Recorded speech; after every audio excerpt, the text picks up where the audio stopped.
जय हिंद दोस्तों, blender animation की नई क्लास में आपका एक बार फिर से स्वागत है। और अभी हम लोग पिछली कुछ क्लासेस से टेक्सचरिंग के बारे में सीख रहे हैं। पिछली क्लास में हमने ये सीखा हुआ है कि अगर हमें रियलिस्टिक सीन दिखाना है तो उसके लिए हमें टेक्सचर्स की जरूरत पड़ती है। हमने पॉलीहेवन वेबसाइट से कुछ टेक्सचर्स को डाउनलोड किया हुआ था। साथ ही साथ ये भी सीखा हुआ था कि अगर हम लोग टेक्सचर्स को इस क्यूब के ऊपर लगाना चाहते हैं तो कैसे लगा सकते हैं। आज हम लोग सबसे पहले पॉलीहेवन वेबसाइट से कोई टेक्सचर डाउनलोड करेंगे और फिर इस पे लगाने वाले हैं। साथ ही साथ ये भी सीखेंगे कि अगर हम लोग उन सभी टेक्सचर्स को इसके ऊपर लगाना चाहते हैं तो सबसे फास्टेस्ट तरीका क्या है टेक्सचर्स को लगाने का।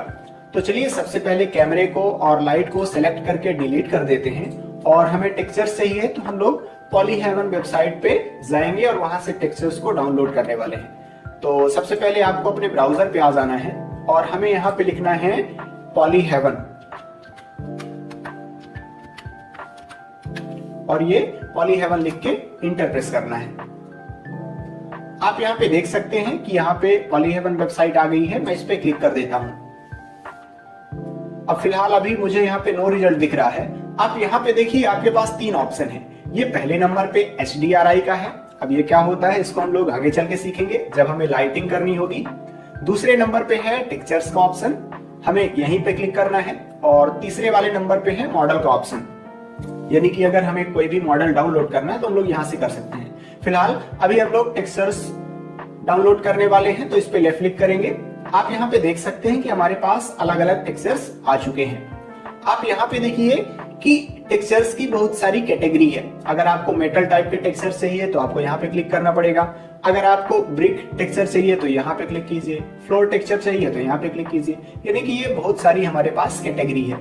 अभी फिलहाल हम लोग कोई भी यहाँ से एक टेक्सचर डाउनलोड कर लेते हैं। जैसे मान लीजिए कि हम लोग ये वाला टेक्सचर डाउनलोड करने वाले हैं तो मैं इस पे क्लिक करूंगा।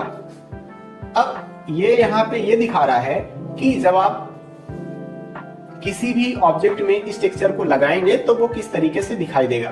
तो ये फाइनल आउटपुट हमें कुछ इस तरीके से नजर आने वाला है। आप यहाँ पे देखिए कि इस टेक्सचर को डाउनलोड करने के लिए हमारे पास बहुत सारी क्वालिटी है। 1K है, 2K, 4K, 8K। अब सवाल ये आता है कि हमें किस क्वालिटी में टेक्सचर को डाउनलोड करना है।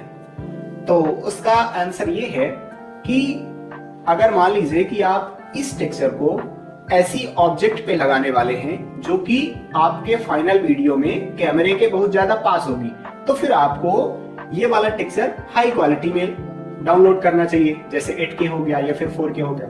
लेकिन अगर आप इस टेक्सचर को ऐसी ऑब्जेक्ट पे लगाने वाले हैं जो कि आपके वीडियो में कैमरे से काफी ज्यादा दूर रहेगी, आपका कैमरा उस ऑब्जेक्ट पे ज्यादा फोकस नहीं करेगा, तो आप कम क्वालिटी में ही टेक्सचर को डाउनलोड कीजिए। तो अभी फिलहाल मैं 1K पे डाउनलोड कर लेता हूँ। हमने यहाँ पे 1K को सिलेक्ट किया और यहाँ से मैं डाउनलोड पे क्लिक कर लेता हूँ। अब जैसे ही आप डाउनलोड पे क्लिक करेंगे तो आप यहाँ पे देख सकते हैं कि ये जो हमारे पास डाउनलोड फाइल है ये जिप में है। तो सबसे पहले हमें इसे अनजिप करना पड़ेगा। तो हम लोग अपने फाइल पे चले जाएंगे और डाउनलोड पे जाना है। यहाँ पे आप देख सकते हैं ये हमने इसको भी डाउनलोड किया हुआ है। मैं इसको ओपन कर लेता हूँ। अब मैं टेक्सचर्स पे जाऊंगा और जैसे ही आप टेक्सचर्स को ओपन करेंगे तो आप यहाँ पे देखिए कि आपको ये 4 फाइल देखने को मिल जाएंगी। ये सबसे पहले नंबर पे डिफ्यूज वाला टेक्सचर है, यानी कि ये बेस कलर से कनेक्ट होगा। ये डिस्प्लेसमेंट वाला टेक्सचर है, ये नॉर्मल वाला टेक्सचर है और ये रफनेस वाला टेक्सचर है। अभी हमें इन सभी को एक्सट्रैक्ट करना है। तो सबसे पहले इन सभी को सेलेक्ट कर लेंगे। हमने कंट्रोल A से इनको सेलेक्ट कर लिया और एक्सट्रैक्ट टू पे क्लिक करेंगे। अब हमारे पास ये ऑप्शन आ जाएगा। यहाँ पे हमसे ये पूछा जा रहा है कि जो भी आप इन सभी टेक्सचर्स को एक्सट्रैक्ट कर रहे हैं उन्हें आप कहाँ रखना चाहते हैं। तो जैसे मान लीजिए कि इन सबको मैं डाउनलोड वाले फोल्डर पे ही रखना चाहता हूँ तो मैं डाउनलोड पे क्लिक कर दूंगा। अब ये जो सभी के सभी टेक्सचर्स हैं वो डाउनलोड फोल्डर पे रहेंगे और मैं यहाँ पे ओके पे क्लिक कर देता हूँ। अब ये सभी के सभी जो टेक्सचर्स हैं वो एक्सट्रैक्ट हो चुके हैं। अब मैं फिर से चले जाता हूँ अपने ब्लेंडर पे। ये हम लोग अपने ब्लेंडर पे वापस आ चुके हैं। कैमरा और लाइट हमने ऑलरेडी डिलीट कर दिया है। अब हमें सेटिंग वाले वर्क स्पेस पे चले जाना है और इस क्यूब को सिलेक्ट कर लेना है। अब जो भी हमने टेक्सचर्स को डाउनलोड किया हुआ है उनको इस प्रिंसिपल BSDF से कनेक्ट करने वाले हैं हम लोग। तो मैं यहाँ पे जाऊंगा और 4-5 बार आपको लेफ्ट क्लिक करना है। ये हम लोग 4-5 बार लेफ्ट क्लिक जब कर देंगे तो हम लोग सबसे फर्स्ट कंडीशन पे आ जाएंगे। अब जहां भी हमने टेक्सचर्स को रखा हुआ है उस फाइल को हम लोग यहाँ पे ओपन करने वाले हैं। यूजर्स पे जाएंगे, वेलकम पे जाएंगे। अब हमने डाउनलोड फोल्डर पे रखा हुआ है सभी टेक्सचर्स को, तो डाउनलोड फोल्डर पे मैं जाऊंगा और ये देखिए हमारे पास 4 के चारों टेक्सचर्स यहाँ पे आ चुके हैं। अगर आप किसी भी टेक्सचर्स का नाम देखना चाहते हैं तो आप अपने माउस को उस टेक्सचर के ऊपर लेके जाइए और छोड़ दीजिए। तो ये देखिए उसका नाम लिखा हुआ आ रहा है, सी यूजर्स वेलकम डाउनलोड। ये तो हमारे फाइल के नाम है कि आपने किस फाइल के अंदर कौन सी फाइल बनाई हुई है। और सबसे लास्ट में आप देखिए लिखा हुआ है रॉक वॉल टिन रफनेस, यानी कि ये रफनेस मैप है। उसी तरीके से ये हमारे पास नॉर्मल वाला टेक्सचर है, ये डिफ्यूज टेक्सचर है और ये हमारे पास डिस्प्लेसमेंट टेक्सचर है। इन सभी टेक्सचर्स को मैं ड्रैग करके यहाँ पे लाने वाला हूँ, तो इसको मैं यहाँ पे रख लेता हूँ। ये डिफ्यूज टेक्सचर है, इसको सबसे ऊपर रख लिया जाए और इस कलर को कनेक्ट कर देना है हमें बेस कलर से। मैं इसको भी नीचे कर लेता हूँ। ये अभी हमारे पास डिस्प्लेसमेंट टेक्सचर है, जो डिस्प्लेसमेंट टेक्सचर है वो इस डिस्प्लेसमेंट से कनेक्ट होता है, लेकिन ये डायरेक्ट कनेक्ट नहीं होता है, बल्कि इसको कनेक्ट करने के लिए हमें एक कन्वर्टर चाहिए होता है जिसका नाम ही है डिस्प्लेसमेंट। तो शिफ्ट ए प्रेस करेंगे और यहां से हम लोग सर्च में लिखेंगे डिस्प्लेसमेंट टेक्सचर, तो ये आ जाएगा पहले नंबर पे। मैं इस पे क्लिक कर दूंगा और इसको मुझे यहीं पे रख देना है। अब कलर को नॉर्मल से कनेक्ट कर देंगे और इस डिस्प्लेसमेंट को इस डिस्प्लेसमेंट से कनेक्ट करने वाले हम लोग। अब हम लोग इस टेक्सचर को भी ड्रैग एंड ड्रॉप कर लेते हैं। अब ये नॉर्मल टेक्सचर है तो मुझे नॉर्मल वाले टेक्सचर को नॉर्मल से कनेक्ट करना है, लेकिन ये भी डायरेक्ट कनेक्ट नहीं होता है, बल्कि इसको कनेक्ट करने के लिए हमें कन्वर्टर चाहिए होता है। शिफ्ट ए प्रेस करेंगे और यहाँ पे लिखेंगे नॉर्मल। ये देखिए नॉर्मल मैप आ जाएगा। मैं नॉर्मल मैप पे क्लिक करूंगा और इसको यहाँ पे रख लेता हूँ। अब हमें कलर को कलर से कनेक्ट कर देना है और इस नॉर्मल को कनेक्ट कर देना है नॉर्मल से। अब ये लास्ट टेक्सचर है, मैं इसको भी यहाँ पे रख लेता हूं। अब रफनेस को इस रफनेस से कनेक्ट करना है, तो ये रफनेस टेक्सचर में ये जो कलर वाला है इसको मैं कनेक्ट कर देता हूं यहाँ पे रफनेस से। ये तो आप यहाँ पे देख सकते हैं कि हमने सभी के सभी टेक्सचर्स को यहाँ पे रख दिया हुआ है। अब मान लीजिए कि आप ये चेक करना चाह रहे हैं कि ये जो बेस कलर वाला टेक्सचर है वो क्या इफेक्ट दिखा रहा है अपना, तो चलिए उसको कैसे चेक करना है उसको थोड़ा सा देख लेते हैं। अब जैसे सभी के सभी टेक्सचर्स हमने यहाँ पे लगा दिए हैं, यानी कि जब सभी के सभी टेक्सचर्स यहाँ पे लगा देंगे तो ये कुछ इस प्रकार से हमको दिखाई देगा। अब मान के चलिए कि मैं ये चेक करना चाह रहा हूं कि अगर ये डिफ्यूज टेक्सचर यानी कि ये बेस कलर वाला टेक्सचर अगर ना होता तो कैसे दिखाई देगा था। तो किसी भी टेक्सचर को म्यूट और अनम्यूट करने का तरीका होता है यम। जैसे ही आप इसको सेलेक्ट कर लेंगे और यम प्रेस करेंगे तो ये देखिए ये म्यूट हो जाएगा। अब म्यूट का मतलब ये है कि अगर ये वाला टेक्सचर ना होता, बाकी सभी के सभी होते, तो हमारा ये क्यूब कुछ इस तरीके से दिखाई देता। इसमें आप देख सकते हैं कि इसमें कलर नहीं है। अगर मैं फिर से एक बार यम प्रेस कर दूंगा तो ये फिर से अनम्यूट हो जाएगा, फिर से मैं यम प्रेस कर दूंगा तो ये म्यूट हो जाएगा। अब आपको ये ध्यान रखना है कि आप इस विंडो पे रह के ही यम प्रेस करेंगे तभी ये वर्क करेगा। अगर आप यहाँ पे जाएंगे और यम प्रेस करेंगे तो यहाँ पे देखिए कलेक्शन का ऑप्शन खुल जाएगा। तो आप जिस भी विंडो के लिए शॉर्टकट दबाना चाह रहे हैं उसी पे आपको अपने माउस के कर्सर को रखना है। फिलहाल अभी मैं इसको लेफ्ट क्लिक से सेलेक्ट कर लेता हूं और यम प्रेस करके मैं म्यूट और अनम्यूट कर सकता हूं। तो यहाँ पे मुझे पता चल जाएगा कि ये टेक्सचर अगर रहेगा तो किस प्रकार से दिखाई देगा और अगर ना रहेगा तो किस प्रकार से दिखाई देगा। फिलहाल अभी मैं यम प्रेस करके इसको कर देता हूं अनम्यूट। अब हम लोग थोड़ा सा ये देख लेते हैं कि रफनेस मैप क्या कर रहा है। यहाँ पे रफनेस वाला टेक्सचर किस प्रकार से रोल निभा रहा है। तो सबसे पहले रफनेस वाले टेक्सचर को सेलेक्ट कर लेते हैं और यम प्रेस करते हैं। जैसे ही हम लोग यम प्रेस करेंगे तो आप यहाँ पे थोड़ी बहुत बदलाव देखे होंगे। थोड़ा सा हम लोग इसको जूम कर लेते हैं। मैं यम प्रेस करता हूं तो ये अनम्यूट हो जाएगा और फिर से यम प्रेस करेंगे तो ये म्यूट हो जाएगा। अभी आप देखिए कि जब ये म्यूट है तो ये मुझे फ्लैट टाइप का लग रहा है। फ्लैट मतलब थोड़ा सा ज्यादा चिकना लग रहा है, लेकिन जब हम लोग इसको यम प्रेस करके अनम्यूट कर देंगे तो ये थोड़ा सा उठावदार लग रहा है। अभी हमने ये टेक्सचर्स को 1K क्वालिटी में डाउनलोड किया था, इसलिए आपको उतना ज्यादा फर्क समझ में नहीं आ रहा है। लेकिन अगर हम लोग 8K क्वालिटी में डाउनलोड करते तो फिर यहाँ पे काफी ज्यादा फर्क समझ में आता।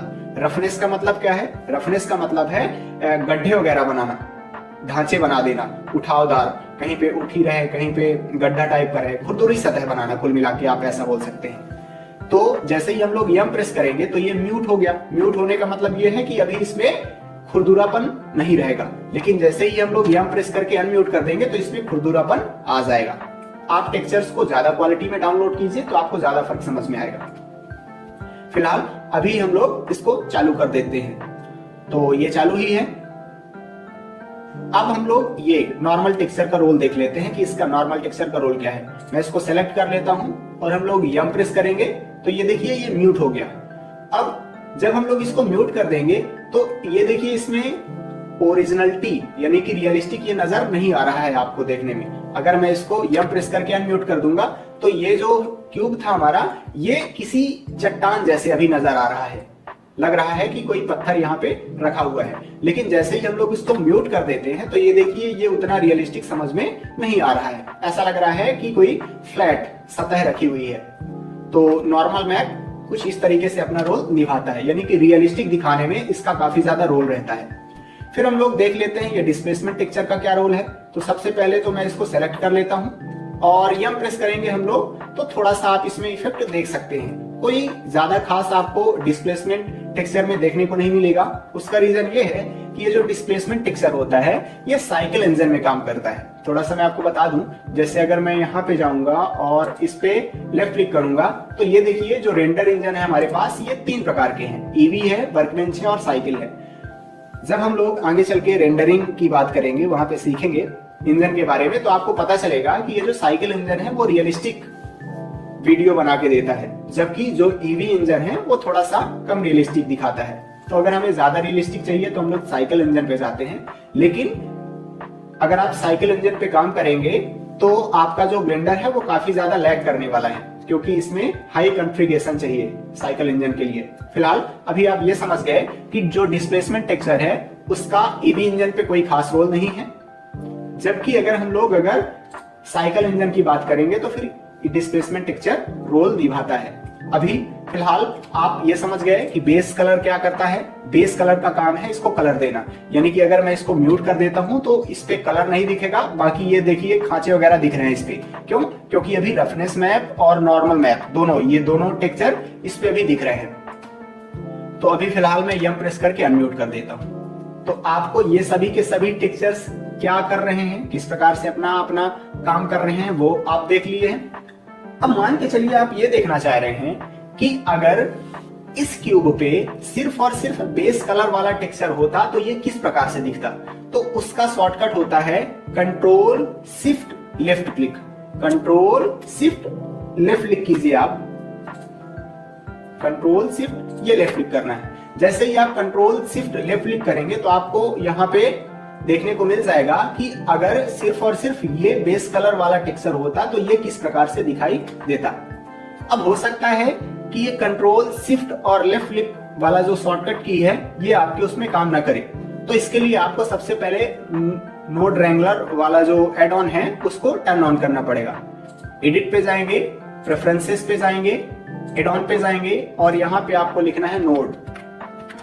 जैसे ही आप नोड लिखेंगे तो यहाँ पे आप देखिए नोड रैंगलर, ये वाला एड ऑन आपका टर्न ऑन होना चाहिए। अभी यहाँ पे ये टिक नहीं होगा, आपके उसमें ऐसा होगा, आप यहाँ से इसको टिक कर दीजिए, यानी कि नोड रैंगलर अब टर्न ऑन हो गया है। अब यहाँ से मैं कट कर देता हूं। तो हमने क्या शॉर्टकट बताई है, कंट्रोल शिफ्ट लेफ्ट क्लिक। जैसे ही आप कंट्रोल शिफ्ट लेफ्ट क्लिक करेंगे तो यहाँ से आपको देखने को मिल जाएगा कि अगर बेस कलर वाला टेक्सचर बस होता तो ये कुछ इस तरीके से दिखाई देता, यानी कि इस पे सिर्फ और सिर्फ आपको कलर देखने को मिल जाएगा। अभी इसमें देखिए गड्ढे वगैरह देखने को नहीं मिल रहे हैं। लेकिन अगर हम लोग सभी के सभी टेक्सचर्स को फिर से चालू करना चाह रहे हैं तो मैं प्रिंसिपल BSDF को एक्टिवेट कर देता हूं। कैसे एक्टिवेट करेंगे, कंट्रोल शिफ्ट और लेफ्ट क्लिक करना है इसके ऊपर तो ये एक्टिवेट हो जाएगा। ये एक्टिवेट हो गया मतलब कि अब सभी के सभी लगे हुए हैं इस पे। तो अगर सभी के सभी लगे हुए हैं तो कुछ इस तरीके से हमारा ये दिखेगा क्यूब, और अगर सिर्फ और सिर्फ ये लगा रहेगा तो कंट्रोल शिफ्ट लेफ्ट क्लिक कीजिए, तो अगर ये वाला टेक्सचर बस लगा है तो कुल मिला के आपका जो क्यूब है वो इस तरीके से दिखाई देगा। चलिए थोड़ा सा रफनेस के साथ भी देख लिया जाए कि अगर सिर्फ और सिर्फ रफनेस वाला टेक्सचर होता तो किस प्रकार से यहाँ पे ये दिखता हमें। तो कंट्रोल शिफ्ट और इसके ऊपर लेफ्ट क्लिक करना है आपको। तो ये देखिए अब आपको यहाँ पे देखने को मिल जाएगा कि अगर सिर्फ और सिर्फ रफनेस वाला टेक्सचर होता तो यहाँ पे हमें ये क्यूब इस तरीके से दिखाई देता। आप ध्यान से देखिए कि कहीं कहीं पे हल्का डार्क है और कहीं कहीं पे हल्का व्हाइट है, तो इसका मतलब ये है कि वो खुरदुरापन आ रहा है। आप ध्यान से देखिए, कहीं पे आपको ब्लैक दिखेगा और कहीं पे आपको व्हाइट दिखेगा। ब्लैक का मतलब ये है कि वो सतह जो है उस पे इफेक्ट कम पड़ा है, जबकि जहां पे व्हाइट है उसका मतलब ये है कि उस पे ज्यादा इफेक्ट पड़ रहा है, वो सतह उठी हुई है हल्का सा। अब हम लोग ये देख लेते हैं कि अगर नॉर्मल टेक्सचर बस होता तो क्या काम करता। तो कंट्रोल शिफ्ट और लेफ्ट क्लिक करेंगे तो आपको ये दिखाई देगा कि नॉर्मल टेक्सचर बस होने से ये क्यूब किस प्रकार से दिखाई देता। आप ध्यान से देखिए, यहाँ पे आपको काफी ज्यादा खुरदुरापन दिखेगा, यानी कि डिस्टरबेंस आपको दिखेगा। जहां पे सतह दबी है और जहां पे सतह उभरी हुई है वहां पे आपको काफी ज्यादा गैप समझ में आएगा। यानी कि जो नॉर्मल टेक्सचर है वो रियलिस्टिक इमेज बनाने में काफी ज्यादा रोल निभाता है। अगर हम लोग सिर्फ और सिर्फ डिस्प्लेसमेंट टेक्सचर का रोल देखना चाहते हैं तो कंट्रोल शिफ्ट और लेफ्ट क्लिक करेंगे। थोड़ा सा मैं इसको ड्रैग करके साइड में रख लेता हूं। ये कंट्रोल शिफ्ट और इसके ऊपर लेफ्ट क्लिक करना है तो आपको ये दिखेगा कि अगर सिर्फ और सिर्फ डिस्प्लेसमेंट टेक्सचर होता तो वो किस प्रकार से रोल अपना निभाता। लेकिन हमने आपको ऑलरेडी बताया हुआ है कि ईवी इंजन में ये कुछ खास काम करता नहीं है, इसका कोई रोल नहीं होता है, इसलिए ये पूरी तरीके से आपको ब्लैक नजर आ रहा है। फिलहाल अभी मैं प्रिंसिपल BSDF को एक्टिवेट करने वाला हूं, तो कंट्रोल शिफ्ट और लेफ्ट क्लिक आपको करना है। तो अब प्रिंसिपल BSDF हमारा एक्टिवेट हो चुका है, यानी कि जो भी टेक्सचर्स कनेक्टेड हुए हैं इस प्रिंसिपल BSDF से वो सभी के सभी यहाँ पे एक्टिवेट हो जाएंगे। तो कुछ इस तरीके से हमने आज सीखा हुआ है कि कैसे इन सभी टेक्सचर्स को हम लोग प्रिंसिपल BSDF के साथ कनेक्ट करेंगे, और साथ ही साथ ये भी देखा हमने कि यम प्रेस करके हम लोग उनको म्यूट और अनम्यूट कर सकते हैं, जिससे हमें ये पता चल जाएगा कि वो टेक्सचर अगर रहता तो किस प्रकार से हमें ये क्यूब दिखाई देगा और अगर ना रहता तो किस प्रकार से दिखाई देगा। साथ ही साथ अगर आपको किसी भी खास टेक्सचर का ही रोल देखना है कि ये वाला टेक्सचर होता तो किस प्रकार से दिखता हमारा क्यूब, तो आपको कंट्रोल शिफ्ट और लेफ्ट क्लिक करना है। तो आप आसानी से देख सकते हैं कि उस टेक्सचर्स के होने से किस प्रकार से हमारा क्यूब दिखता। अब हम लोग ये सीखने वाले हैं कि अगर इन सभी टेक्सचर्स को हम लोग लाना चाहते हैं यहाँ पे इकट्ठा तो कैसे लाएंगे। अभी तो हमने अलग अलग सेटअप किया था, इनको अलग अलग तरीके से एडजस्ट किया था, जोड़ा था, लेकिन अब मैं आपको शॉर्टकट की बताने वाला हूँ। ये सब तामझाम हमें करनी ही नहीं पड़ेगी कि हमें कहाँ से क्या ऐड करना है, ये सब कुछ नहीं करना आपको। तो चलिए हम लोग फाइल पे जाते हैं, न्यू पे जाते हैं और जनरल पे क्लिक करेंगे और डोंट सेव पे क्लिक करेंगे तो हमारे पास ये ब्लेंडर की नई फाइल आ चुकी है। अब हम लोग इस क्यूब के ऊपर वही टेक्सचर्स लगाने वाले हैं जिन्हें हमने डाउनलोड किया हुआ है, लेकिन हम लोग शॉर्टकट की सहायता से उन सभी टेक्सचर्स को इसके ऊपर लगाने वाले हैं। तो अभी मैं कैमरे को और लाइट को सिलेक्ट करके डिलीट कर देता हूं और हम लोग इस क्यूब को सिलेक्ट कर लेते हैं। हमें चले जाना है शेडिंग वाले वर्क स्पेस पे, और अभी आप देख सकते हैं कि इस क्यूब से सिर्फ और सिर्फ प्रिंसिपल BSDF ही कनेक्ट है। अब सभी के सभी टेक्सचर्स को मैं यहाँ पे लाने वाला हूं, तो कैसे लाएंगे थोड़ा सा उसको समझते हैं। सबसे पहले आपको प्रिंसिपल BSDF को क्लिक करना है, यानी कि सिलेक्ट करना है, और फिर आपको शॉर्टकट की दबाना है कंट्रोल शिफ्ट T। जैसे ही आप कंट्रोल शिफ्ट और T प्रेस करेंगे तो ये देखिए हमारे पास यहाँ पे एक विंडो ओपन हो गई है। अब जो भी टेक्सचर्स मैं लगाना चाहता हूँ उसको यहाँ से ला लेता हूँ। अब देखिए हम लोग ये सारे के सारे टेक्सचर्स डाउनलोड किए हुए हैं, ये हमने टेक्सचर्स को डाउनलोड किया हुआ है। इन सभी को मैं सेलेक्ट कर लेता हूं। हमने चारों टेक्सचर्स को सेलेक्ट कर लिया और ये इस पे क्लिक कर देंगे। तो अब देखिए बड़ी ही आसानी के से ये सभी के सभी टेक्सचर्स इस प्रिंसिपल BSDF के साथ कनेक्ट हो गए हैं और हमें कनेक्ट करने की जरूरत भी नहीं पड़ी है। आप यहां से देख सकते हैं कि ये जो बेस कलर वाला टेक्सचर है वो बेस कलर से कनेक्ट है, ये जो रफनेस वाला है ये रफनेस से कनेक्ट है, उसी तरीके से ये जो नॉर्मल टेक्सचर है वो नॉर्मल से कनेक्ट है, और यहाँ पे जो हम लोग नोड ऐड किया करते हैं नॉर्मल मैप वाला वो भी यहाँ पे कनेक्ट है। उसी तरीके से डिस्प्लेसमेंट वाला यहाँ पे डिस्प्लेसमेंट से कनेक्ट है, और यहाँ पे जो डिस्प्लेसमेंट नोड होता है वो भी यहाँ पे कनेक्टेड है। उसी तरीके से यहाँ पे हमें कुछ एडवांस ऑप्शन भी देखने को मिल जाते हैं। यहाँ पे हम लोग अगर इन वैल्यू को चेंज करेंगे तो आप देख सकते हैं कि यहाँ पे रोटेशन वगैरह चेंज हो रहा है। जैसे मान लीजिए कि आप यहाँ पे कोई भी वैल्यू बदलते हैं तो यहाँ पे आपको वो बदलाव देखने को मिल जाएगा। अब किस प्रकार से हम लोग इनका यूज करेंगे वो हम लोग प्रैक्टिकली देखने वाले हैं जब हम लोग मॉडल बनानेंगे। तो कुछ इस तरीके से हम लोग ऐड कर लेते हैं सभी के सभी टेक्सचर्स को एक ही साथ। एक बार फिर से ट्राई करें क्या? चलिए एक बार हम लोग फिर से ट्राई कर लेते हैं। अभी मैं इन सबको डिलीट कर देता हूं। ये हमने एक बार फिर से इन सबको डिलीट कर दिया है। जब हमने ब्लेंडर को ओपन किया था तो इस तरीके से हमारे पास फाइल थी। हम लोग को करना क्या है, सबसे पहले इस प्रिंसिपल BSDF को सेलेक्ट करना है। अब आपको शॉर्टकट की प्रेस करनी है, Ctrl+Shift+T। जैसे ही आप Ctrl+Shift+T प्रेस करेंगे तो आपके पास ये विंडो आ जाएगी। अब जो भी हम लोग टेक्सचर्स को लगाने वाले हैं उन सभी टेक्सचर्स को यहाँ पे सेलेक्ट कर लेते हैं और यहाँ पे क्लिक करेंगे तो ये देखिए ये सभी के सभी टेक्सचर्स यहाँ पे अच्छे से लग गए हैं। अब आप देख लीजिएगा कि ये जो टेक्सचर्स हैं वो सभी के सभी अच्छे से लगे हुए हैं क्या, क्योंकि कई बार गलती हो जाती है इस एड ऑन से भी। और आप ये ध्यान रखिएगा कि ये जो मैं शॉर्टकट की यूज कर रहा हूँ ये सिर्फ और सिर्फ तभी काम करेगा जब आपने नोड रेंगुलर वाला एड ऑन एक्टिवेट किया हुआ हो। और वो कैसे करना है वो हमने आपको सिखाया हुआ है कि एडिट में जाना है, प्रेफरेंसेस पे जाना है, एड ऑन पे जाना है और यहाँ पे लिखना है नोड रेंगुलर। ये वाला नोड रेंगुलर एड ऑन टर्न ऑन होगा तभी ये Ctrl+Shift+T वाली शॉर्टकट की आपके उसमें काम करेगी। और देखिए ये आसानी से यहाँ पे लग चुके हैं। अब वही शॉर्टकट की आप देख सकते हैं, अगर मैं यम प्रेस करूंगा तो ये म्यूट और अनम्यूट हो जाएगा। उसी तरीके से Ctrl+Shift और लेफ्ट क्लिक प्रेस करेंगे तो हम लोग ये देख सकते हैं कि अगर सिर्फ और सिर्फ वही टेक्सचर होता तो किस प्रकार से ये हमारा क्यूब दिखाई देता। तो आज हमने टेक्सचर्स के बारे में सीखा और अब हम लोग अगली क्लास में भी कुछ टेक्सचर्स के बारे में सीखेंगे जो कि हमें ब्लेंडर में ऑलरेडी देखने को मिल जाते हैं। जैसे आप ऐड पे जाएंगे और यहाँ पे आप देखिए आपके पास बहुत सारे शेडर हैं, टेक्सचर्स वगैरह हैं। तो हम लोग इन सभी टेक्सचर्स के बारे में अगली क्लास में बात करने वाले हैं। फिर उसके बाद हम लोग मॉडल और टेक्सचरिंग दोनों एक साथ ही किया करेंगे। जैसे हम लोग मॉडल बनाया करेंगे और उसी क्लास में उसकी टेक्सचरिंग किया करेंगे। तो मॉडल बनाने की प्रैक्टिस और टेक्सचरिंग की प्रैक्टिस हमारी एक साथ ही हो जाएगी। तो फिर चलिए नेक्स्ट क्लास में मिलते हैं। तब तक आप प्रैक्टिस करते रहिए। जय हिंद।